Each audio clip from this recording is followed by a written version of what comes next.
হজরত দাউদ আলাইহিসসালাম ছিলেন একজন ন্যায়বিচারক বাদশাহ যার শাসনাধীন ছিল পৃথিবীর বিশাল এক অংশ। মহান আল্লাহ তাকে অসাধারণ কিছু বিশেষত্ব দান করেছিলেন। তার কণ্ঠস্বর ছিল এতটাই মধুর যে যখন তিনি জাবুর কিতাব তেলাওয়াত করতেন তখন চারপাশের পাখি, পশু, এমনকি পাহাড় পর্বত যেন তার তেলাওয়াত শুনতে থেমে যেত। তার কণ্ঠের আওয়াজ ৪০ মাইল দূর পর্যন্ত পৌঁছে যেত বলে বর্ণিত আছে। সেই সময়ে সমুদ্রের উপকূলবর্তী এলাকায় বনি ইসরায়েলের একটি জনগোষ্ঠী বসবাস করত, যাদের প্রধান জীবিকা ছিল মাছ ধরা। একদিন আল্লাহ তাআলা হজরত দাউদ আলাইহিসসালামকে নির্দেশ দিলেন তার উম্মতকে জানিয়ে দিতে যে শনিবার দিন তাদের সকল ব্যবসা বাণিজ্য ও মাছ শিকার বন্ধ রেখে শুধুমাত্র ইবাদতে মগ্ন থাকতে হবে। এই দিনটি তাদের জন্য বিশেষ ইবাদতের দিন হিসেবে নির্ধারিত করা হয়েছিল। হজরত দাউদ আলাইহিসসালাম আল্লাহর এই আদেশ বনি ইসরায়েলের কাছে পৌঁছে দিলেন এবং তাদের সতর্ক করলেন যেন তারা আল্লাহকে ভয় করে এবং এই নির্দেশ মেনে চলে। দেশের অধিকাংশ মানুষ এই আদেশ মান্য করত এবং শরীয়তের বিধান অনুসরণ করত, কিন্তু উপকূলীয় অঞ্চলের কিছু লোক প্রথম দিকে মেনে চললেও পরবর্তীতে চালাকির আশ্রয় নিল। তারা লক্ষ্য করল শনিবার দিন সমুদ্রে প্রচুর মাছ আসে, এমনকি কিছু মাছ তীরেও উঠে পড়ে। এই দৃশ্য দেখে তাদের লোভ জাগল। সপ্তাহের অন্য দিনগুলোতে এত মাছ পাওয়া যেত না, তাই তারা ভাবল শনিবার দিন মাছ ধরলে পুরো সপ্তাহের জন্য যথেষ্ট হবে। তারা একটি কৌশল বের করল। সমুদ্রের তীরে বড় বড় গর্ত খুঁড়ে তাতে জাল পেতে রাখত শুক্রবার দিন। শনিবার যখন মাছ আসত সেগুলো ওই গর্তে আটকা পড়ত এবং রবিবার দিন তারা সেই মাছগুলো সংগ্রহ করে নিত। এভাবে তারা আল্লাহর নির্দেশের সরাসরি লঙ্ঘন না করেই বলে নিজেদের বোঝাতে থাকল এবং চালাকির মাধ্যমে আইন এড়িয়ে যেতে লাগল। যখন তারা দেখল কোনো বিপদ আসছে না তখন তাদের সাহস আরও বেড়ে গেল। এভাবে তারা প্রচুর মাছ ধরে বিপুল ধনসম্পদের মালিক হয়ে উঠিল। এদিকে বনি ইসরায়েলের মধ্যে অনেক ধর্মভীরু লোকও ছিল, যারা শরীয়তের আইন মেনে চলত এবং আল্লাহকে ভয় করত। তারা একদিন ওই আইন লঙ্ঘনকারী লোকদের কাছে গিয়ে উপদেশ দিল এবং বলল যে শনিবারে মাছ ধরা বন্ধ করতে। তারা সতর্ক করে দিল যে আল্লাহ তাআলা এই দিনটি ইবাদতের জন্য নির্ধারণ করেছেন এবং এই হুকুম অমান্য করলে ভয়াবহ বিপদ নেমে আসতে পারে। কিন্তু ওই আইন লঙ্ঘনকারী দলের নেতা ধর্মভীরু লোকদের উপদেশ শুনে ঠাট্টা করে বলল যে শরীয়তের সাথে মাছ ধরার কি সম্পর্ক। তার দাবি ছিল এই ধরনের আদেশ আগে কখনো কোনো নবীর যুগে শোনা যায়নি এবং এতে কোনো যুক্তি নেই। সে স্পষ্ট করে জানিয়ে দিল যে তারা এই হুকুম মানবে না এবং শনিবার দিনও প্রকাশ্যে মাছ ধরবে। তবে সে একটি শর্ত দিল, যদি হজরত দাউদ আলাইহিসসালাম এই নিষেধাজ্ঞার কোনো কল্যাণকর দিক ব্যাখ্যা করতে পারেন তাহলে তারা মেনে নিতে পারে। এই কথা শুনে কয়েকজন লোক হজরত দাউদ আলাইহিসসালামের কাছে গেল এবং তার সাথে তর্কবিতর্ক শুরু করল। হজরত দাউদ আলাইহিসসালাম তাদের বোঝালেন যে আল্লাহ তাআলা এই নিষেধাজ্ঞা জারি করেছেন যাতে তারা লোভ লালসা থেকে দূরে থাকতে পারে। তিনি বললেন, শনিবার দিন মাছ ধরা থেকে বিরত থাকা তাদের জন্য কল্যাণকর। বনি ইসরায়েলের লোকেরা দাউদ আলাইহিসসালামের ব্যাখ্যা শুনে তাদের নেতার কাছে ফিরে গেল এবং সব কথা খুলে বলল। কিন্তু তাদের নেতা একগুঁয়েভাবে জানিয়ে দিল যে দাউদ নবীর এই কথা মেনে চলা তাদের পক্ষে সম্ভব নয়। সে সবাইকে নির্দেশ দিল পরের দিন শনিবারেও মাছ ধরার কাজ চালিয়ে যেতে এবং ভয় না পেতে। সে তাদের মনে করিয়ে দিল যে আগেও তারা মাছ শিকার করে প্রচুর ধনসম্পদের মালিক হয়েছে এবং তার কথা মানলে সবারই লাভ হবে। এই কথা শুনে সেখানে উপস্থিত সমস্ত মৎস্যজীবীরা আনন্দে উল্লসিত হয়ে উঠল। পরের দিন শনিবার যখন এলো তখন মাত্র কয়েকজন ধর্মভীরু ব্যক্তি আল্লাহর ইবাদত করার জন্য হজরত দাউদ আলাইহিসসালামের কাছে গেল, কিন্তু অধিকাংশ মৎস্যজীবী দাউদ আলাইহিসসালামের নির্দেশ সম্পূর্ণ অমান্য করে ভোরবেলায় সমুদ্রে মাছ ধরতে চলে গেল। তারা সারা দিন আনন্দের সাথে মাছ ধরল এবং সেগুলো বিক্রি করে প্রচুর অর্থ উপার্জন করল। রাতে তারা সবাই নিজের নিজের ঘরে ফিরে এলো। পরের দিন ভোরবেলা যখন কয়েকজন ধর্মভীরু ব্যক্তি ইবাদত করতে যাচ্ছিল তখন তারা লক্ষ্য করল পুরো এলাকা একেবারে নিস্তব্ধ। এই অস্বাভাবিক নীরবতা দেখে একজন অন্যজনকে জিজ্ঞেস করল যে আজ এত শান্ত কেন এবং মাছ ধরতে কেউ যাচ্ছে না কেন। অন্যজন জবাব দিল যে সেও কিছু বুঝতে পারছে না, কারণ সাধারণত প্রতিদিন সকালে জেলেরা হইচই করে মাছ ধরতে যায়, কিন্তু এমন নিস্তব্ধতা তারা আগে কখনো দেখেনি। তারা সিদ্ধান্ত নিল গিয়ে দেখবে কি হয়েছে। তারা যখন পাশের বাড়িগুলোতে গেল সেখানে যা দেখল তা দেখে তাদের শ্বাস যেন বন্ধ হয়ে গেল। তারা দেখল একদল বড় বড় বানর মাটিতে গড়াগড়ি করছে। ওই ধর্মভীরু লোকদের দেখামাত্র বানরগুলো তাদের পায়ের কাছে এসে হাউমাউ করে কাঁদতে শুরু করল, যেন তারা কিছু বোঝাতে চাইছে। সেই মুহূর্তে কয়েকজন মহিলা এসে ভয়ঙ্কর সত্যটি প্রকাশ করল। তারা জানালো যে গতকাল বারণ করা সত্ত্বেও মৎস্যজীবীরা লোভ লালসায় পড়ে শনিবার দিন মাছ ধরতে গিয়েছিল। আল্লাহ রাব্বুল আলামিন শনিবার দিন মাছ ধরা থেকে বিরত থাকতে বলেছিলেন, কিন্তু তারা সেই নির্দেশ মানেনি। আল্লাহ এবং তার নবীর আদেশ অমান্য করার ফলে তাদের উপর আল্লাহর গজব নেমে এসেছে এবং তারা সবাই বানরে রূপান্তরিত হয়ে গেছে। মহিলারা অনুরোধ করল, যদি তারা হজরত দাউদ আলাইহিস সালামের কাছে গিয়ে এদের হয়ে ক্ষমা প্রার্থনা করে তাহলে হয়তো এরা আবার মানুষের রূপ ফিরে পেতে পারে।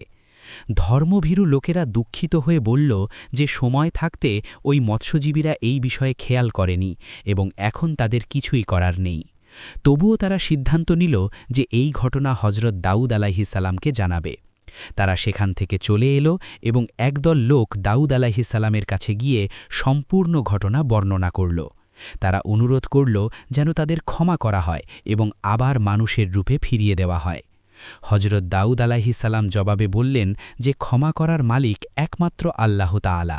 যদি তিনি ক্ষমা করেন তাহলেই সম্ভব, অন্যথায় নয়। অনেক তাফসিরকারকদের বর্ণনা অনুযায়ী ওই বানরগুলো মাত্র ৩ দিন বেঁচে ছিল, তারপর সেই জাতি সম্পূর্ণভাবে ধ্বংস হয়ে গেল। আর যারা আল্লাহকে ভয় করেছিল এবং হজরত দাউদ আলাইহিস সালামের নির্দেশ মেনে চলেছিল তাদের কোনো ক্ষতি হয়নি, তারা সুখে শান্তিতে বসবাস করতে লাগল।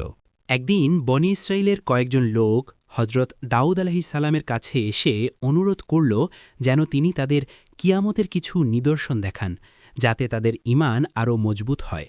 হজরত দাউদ আলাইহিস সালাম তাদের বললেন ৪ দিন পর মক্তবের সামনের ময়দানে আসতে, তাহলে তারা কিয়ামতের কিছু আলামত দেখতে পাবে। এই কথা বলে তিনি তাদের বিদায় দিলেন। সেই যুগে বনি ইসরাইলদের মধ্যে একজন অত্যন্ত ধনী ব্যক্তি ছিল, যার সম্পদের কোনো অভাব ছিল না। তার একটি শখের গরু ছিল যেটি অসাধারণ সুন্দর ছিল। সে সবসময় গরুটিকে সোনা রূপা দিয়ে সাজিয়ে রাখত এবং যে কেউ দেখলে মুগ্ধ হয়ে যেত। গরুটিকে সে মাঠে মুক্তভাবে ছেড়ে দিত, সারাদিন সেটি মাঠে চড়ত এবং রাতে এসে তার বাড়িতে শুয়ে পড়ত। হঠাৎ একদিন গরুটি নিখোঁজ হয়ে গেল। ধনী ব্যক্তিটি তার গরু খোঁজার জন্য বিভিন্ন জায়গায় লোক পাঠিয়ে দিল। অনেক খোঁজাখুঁজি করেও যখন গরুটিকে পাওয়া গেল না, তখন লোকগুলো ফিরে এলো। তখন ধনী ব্যক্তিটি ঘোষণা করল যে যে ব্যক্তি তার গরুটি খুঁজে আনতে পারবে তাকে ১০০ স্বর্ণমুদ্রা পুরস্কার দেয়া হবে। এই ঘোষণার পর দেশের বিভিন্ন স্থান থেকে অনেক লোক গরুটি খোঁজার জন্য ব্যস্ত হয়ে পড়ল। সেই যুগে বনি ইসরাইলদের মধ্যে অনেক নেককার এবং আল্লাহওয়ালা বুজুর্গ ব্যক্তিত্ব ছিলেন। তাদের মধ্যে একজন অত্যন্ত ধর্মপ্রাণ বুজুর্গ মহিলা ছিলেন, যিনি দিন রাত আল্লাহর ইবাদতে মগ্ন থাকতেন। এই বুজুর্গ মহিলা এবং তার একমাত্র ছেলে জঙ্গলের মাঝে একটি ছোট্ট ঘর বানিয়ে বসবাস করতেন।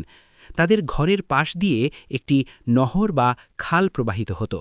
যখন তাদের ক্ষুধা পেত তারা ওই নহরের কাছে গিয়ে পেট ভরে পানি পান করতেন এবং তাতেই তাদের ক্ষুধা নিবারণ হতো। কিছুদিন পর মহিলার ছেলে নহরের পাশে গিয়ে দেখল যে সেখানে কয়েকটি আনার গাছ জন্মেছে। এটা দেখে সে খুব খুশি হয়ে বাড়িতে ফিরে এলো। কয়েকদিন পর আবার সেই স্থানে গিয়ে দেখল আনার গাছে ফল ধরেছে। ছেলেটি ফলগুলো নিয়ে বাড়িতে এসে মা ও ছেলে দুজনেই পেট ভরে খেল। এভাবেই তারা নহরের পানি এবং গাছের ফল খেয়ে দিন কাটাতে লাগল। বুজুর্গ মহিলা ও তার ছেলে বহু বছর ওই গাছের ফল এবং নহরের পানি পান করে এবং আল্লাহর ইবাদত করে সময় অতিবাহিত করলেন। একদিন ছেলেটি তার মাকে বলল যে তারা এত বছর ধরে একই খাবার খাচ্ছে এবং এখন তার ইচ্ছা হচ্ছে বাজার থেকে অন্য খাবার কিনে খেতে। তার মা তখন জিজ্ঞাসা করলেন যে সে টাকা কোথায় পাবে। ছেলেটি উত্তর দিল যে সে আনার গাছ থেকে কিছু ফল নিয়ে বাজারে যাবে এবং সেগুলো বিক্রি করে যে অর্থ পাবে তা দিয়ে খাবার কিনে আনবে। কিন্তু তার মা বললেন যে মহান আল্লাহ তাআলা সন্তুষ্ট হয়ে যে খাবার তাদের দিচ্ছেন তার উপরেই তাদের খুশি থাকা উচিত এবং অতিরিক্ত কিছু চিন্তা করা তাদের জন্য ঠিক হবে না। তাদের নতুন কোনো খাদ্যের প্রয়োজন নেই। মায়ের এমন কথা শুনে ছেলেটি সন্তুষ্ট হল না এবং বারবার একই কথা বলতে লাগল। অবশেষে তার মা বিরক্ত হয়ে বললেন যে তার যা ইচ্ছা তাই করতে পারে। পরের দিন ওই মহিলার ছেলে আনার গাছ থেকে কিছু ফল নিয়ে বাজারে গেল। ফলগুলো বিক্রি করে যে অর্থ পেল সেই অর্থ দিয়ে অনেক খাবার কিনে বাড়িতে ফিরে এলো। তার মা খাবারগুলো দেখে কোনোটিই খেলেন না। ছেলেটি বলল যে তার মা যদি কিছু না খান তাহলে সেও খাবে না। তখন বাধ্য হয়ে তার মা কিছু খাবার খেলেন এবং এভাবেই সেদিন কেটে গেল। পরের দিন সকালে ওই বুজুর্গ মহিলার ছেলে আনার গাছের সামনে গিয়ে দেখল যে গাছে কোনো ফল ধরেনি। এটা দেখে ছেলেটি হতাশ হয়ে বাড়ি ফিরে এসে তার মাকে বলল যে হঠাৎ করে আজ থেকে আনার গাছে আর কোনো ফল ধরছে না। ছেলের এমন কথা শুনে তার মা আর কিছুই বললেন না। এভাবে ৩ দিন কেটে গেল, কিন্তু গাছে কোনো ফল এলো না। অবশেষে তারা খুবই ক্ষুধার্ত হয়ে পড়লেন। মা ও ছেলে দুশ্চিন্তায় এদিক ওদিক ঘুরতে লাগলেন। এমন সময় তারা দেখলেন একটি সুন্দর স্বাস্থ্যবান গরু তাদের বাড়ির সামনে দাঁড়িয়ে আছে। এটা দেখে মা ও ছেলে তাড়াতাড়ি বাড়ির সামনে এলেন। আল্লাহর হুকুমে তখন গরুটি কথা বলতে শুরু করল। গরুটি বলল যে তারা যেন তাকে জবাই করে তার গোশত খায়, কারণ আল্লাহ তাআলা তার গোশত তাদের জন্য হালাল করেছেন, তাই হালাল গোশত খেতে তাদের আপত্তি থাকা উচিত নয়। গরুর মুখে এমন কথা শুনে মা ও ছেলে খুবই দুশ্চিন্তায় পড়ে গেলেন। বুজুর্গ মহিলা বললেন যে তিনি জানেন না এই গরুটি কার এবং কোথা থেকে এসেছে, এবং এই গরুর গোশত খেয়ে তারা কোনো বিপদে পড়বেন কিনা। কিন্তু ছেলেটি বলল যে গরু নিজেই বলছে সে তাদের জন্য হালাল, তাই কোনো অপরাধ হলে তা গরুর হবে, তাদের হবে না। সে মাকে অনুরোধ করল এই গরুটি জবাই করে গোশত খেয়ে ক্ষুধা নিবারণ করতে। সে বলল এসবই আল্লাহর ইচ্ছা এবং আল্লাহ তাআলা ফল বন্ধ করে হয়তো তাদের জন্য এই গরুটি পাঠিয়ে দিয়েছেন। বুজুর্গ মহিলা শেষ পর্যন্ত ছেলের কথায় রাজি হয়ে গেলেন। যখন তারা গরুটি জবাই করার জন্য গরুটির কাছে এলেন, গরুটি নিজেই তার ঘাড় মাটির সাথে মিলিয়ে দিল। ছেলেটি একাই গরুটিকে জবাই করল এবং সমস্ত কাজ সম্পন্ন করল। অবশেষে গরুর গোশত দিয়ে কাবাব তৈরি করে তারা খেলেন এবং কিছু পরের দিনের জন্য রেখে দিলেন। এদিকে বনি ইসরায়েলের সেই ধনী ব্যক্তিটি একটি মহিলাকে তার গরু খোঁজার জন্য বাড়ি বাড়ি গিয়ে তল্লাশি করার নির্দেশ দিলেন। সেই মহিলা গরু খুঁজতে খুঁজতে জঙ্গলের মাঝে নির্জন এলাকায় বুজুর্গ মহিলার বাড়ির সামনে এসে দেখল একটি গরুর চামড়া এবং কিছু জীর্ণ হাড় সেখানে পড়ে আছে। এটা দেখে সে অনেকটাই আশাবাদী হল এবং দেরি না করে তাদের বাড়ির ভেতরে প্রবেশ করল। ভেতরে গিয়ে সে দেখল বুজুর্গ মহিলা এবং তার ছেলে গরুর গোশতের কাবাব খাচ্ছেন। এটা দেখে ওই মহিলা বলল যে সে খুবই ক্ষুধার্ত এবং তারা যেন তাকে কিছু কাবাব খেতে দেন। এই কথা শুনে বুজুর্গ মহিলা ওই মহিলাকে কিছু খাবার খেতে দিলেন। খাবার খাওয়ার পর ওই মহিলা বলল যে কাবাবটি খুবই সুস্বাদু এবং সেই কিছু বাড়িতে নিয়ে যাবে। এই বলে সে সেখান থেকে চলে এলো। কিন্তু মহিলাটি বাড়িতে না গিয়ে সোজা ওই ধনী ব্যক্তির কাছে গিয়ে উপস্থিত হল এবং বলল যে সে তার গরুর সন্ধান নিয়ে এসেছে।